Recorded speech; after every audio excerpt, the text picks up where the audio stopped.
کیا آپ کے ذہن میں کبھی یہ سوال آیا ہے کہ کیا اللہ مجھ سے محبت کرتا ہوگا؟ میرے ذہن میں یہ سوال کئی بار آتا ہے، بلکہ یہ سوال اکثر میرے ذہن میں گردش کرتا ہے۔ پھر ایک دن مجھے خیال آیا کہ میرا رب جن بندوں کو زیادہ چاہتا ہے ان کے بارے میں تو اس نے آیتیں اتاری ہیں۔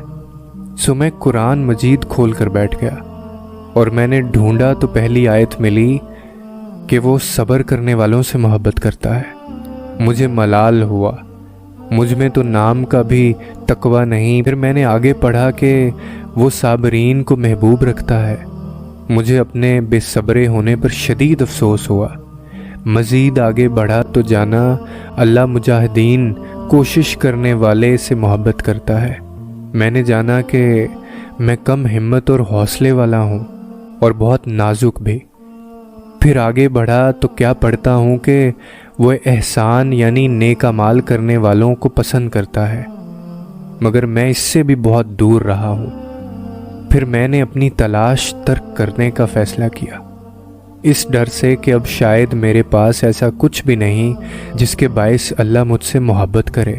اس کے بعد میں نے اپنے اعمال کو کھنگالا تو سب فتور اور گناہوں سے آلودہ تھے۔ پھر اچانک میری نظر اللہ کے ایک اور پیغام پر پڑی جس میں وہ کہتا ہے کہ بے شک اللہ توبہ کرنے والوں سے محبت رکھتا ہے۔ سو میں نے اپنا مقام پا لیا اور پھر اس کے بعد میں سجدے میں جا گرا، کیونکہ میں جانتا ہوں کہ سجدے مکمل کرنے والوں کی کہانی کبھی ادھوری نہیں رہ سکتی۔ اور پھر میں اللہ سے باتیں کرنے لگا، کیونکہ میں یہ بھی جانتا ہوں کہ اللہ سے باتیں کرنے والوں کی بات نصیب سے کبھی بگڑ نہیں سکتی۔ اور پھر میں نے خود کو سمجھایا کہ کتنی بہتریاں ہیں اس دیری میں، یہ بھی تمہاری عقل سمجھ نہیں سکتی۔ اور پھر میں دعا کرنے لگا، کیونکہ میں جانتا ہوں کہ نصیب کی یہ چالیں میری دعاؤں سے کبھی جیت نہیں سکتی۔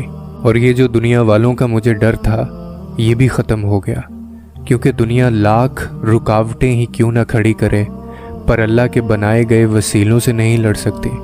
اور پھر اچانک میرے ذہن میں ایک خیال آیا کہ یوسف علیہ السلام کو 40 سال بعد یعقوب تک لایا گیا، تو پھر کیوں سوچ رہے ہو تم کہ تمہاری کچھ لمحوں کی گمی ہوئی چیز واپس نہیں مل سکتی؟ بس جان رکھو کہ اللہ کا بس ایک ہی حکم کافی ہے،